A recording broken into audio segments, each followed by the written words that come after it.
sarnane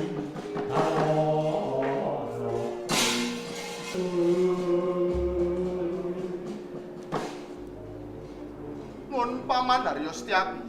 Nun inggih kula wonten dawuh nggih anak Mas.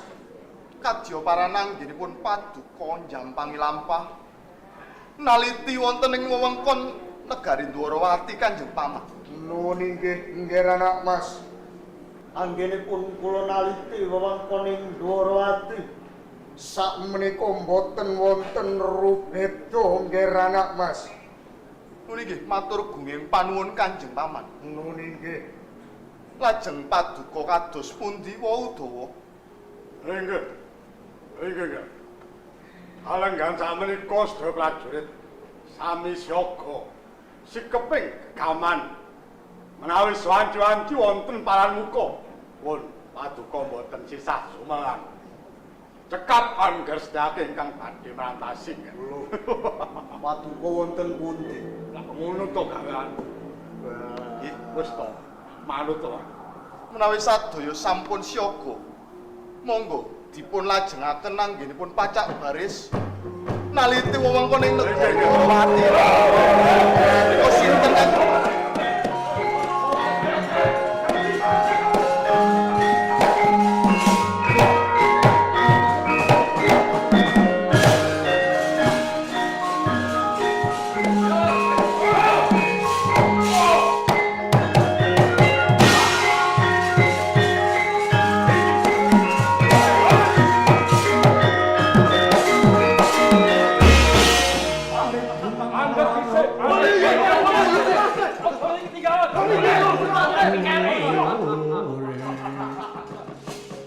Sumagur bangsa tetekak Prabodola.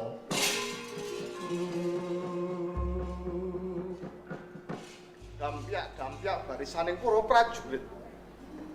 Aja mbok kira aku tambuh mapan pancen durung weruh. Sapa kang dadi tetunggule lan saka ngendi prajamu? Den tepangake.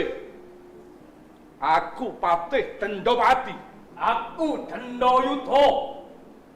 Aku saka Gua Parang Prajaku.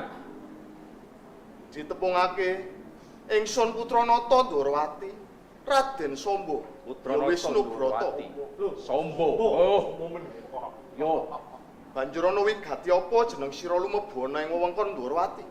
Loh, engko dhisik iki wis mlebu wewengkon Dwarawati to. Ya. Loh. Ora krasa Yo. Aku njaluk ngapura yo. Mergo aku ora ngerti yen iki wis lumebu wewengkon Dwarawati. Mula saka kuwi aku njaluk palilahmu kabeh wae. Sira sumingkira aku bakal lumaku mbacotake laku tumuju ana ing Karang Kadempel. Sumingkira. Sumingkir wae. Aku mung ngarep liwat. Mangertiya Sang Patih. Nggih. Jeneng sira lan sakwadya balamu kena lumawat ana ing negara Dwarawati. Oh, kena yo. Nanging gaman-gamanmu kudu dibongkoki dadi siji, pasrahke ana pengarepanku. Sombo. Kowe iki bagus. Ning bodho. Nganggo iki. Aja atun ngucap. Gegamaning para prajurit iku nyawane. Yen mbok bongkoki kabeh padha karo mateni prajurit. Panjalukku ora bakal lakon. Osek. Wedian yo iki. Padha-padha mati ning kowe patih sing randrit. Subasita. Wis krungu dhewe to. Rungokno sepisan meneh. Apa lekno mripatmu? Rungokno gobokmu. Lho, kasar. Wow. Kabeh praja ki duwe pranatan dhewe-dhewe. Lah iki pranatane negara kene. Yen kepengin mlebu, bongkoki. Yen ora pengen yo ana metu kono. Aku ora ono perlu karo kowe. Minggir. Nggih. Wis, saiki ngene wae Sombo. Kowe kabeh dijak apik-apikan aten ora iso. Ya toh? Saiki entuk ora entuk aku lan wadya balaku kudu lumiwat tumuju ana ing Karang Kedempel. Piye? Jeneng sira bisa sak jangkah liwat ana ing negara Ndorowati.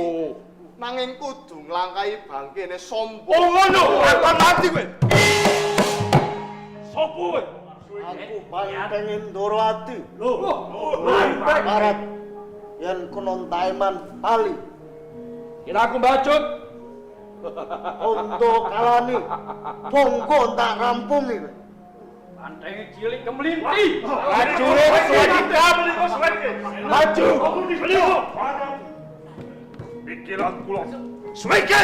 Os.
Wong Ndorowati, Dewa Ndorowati. Maju kaya wong Ndorowati.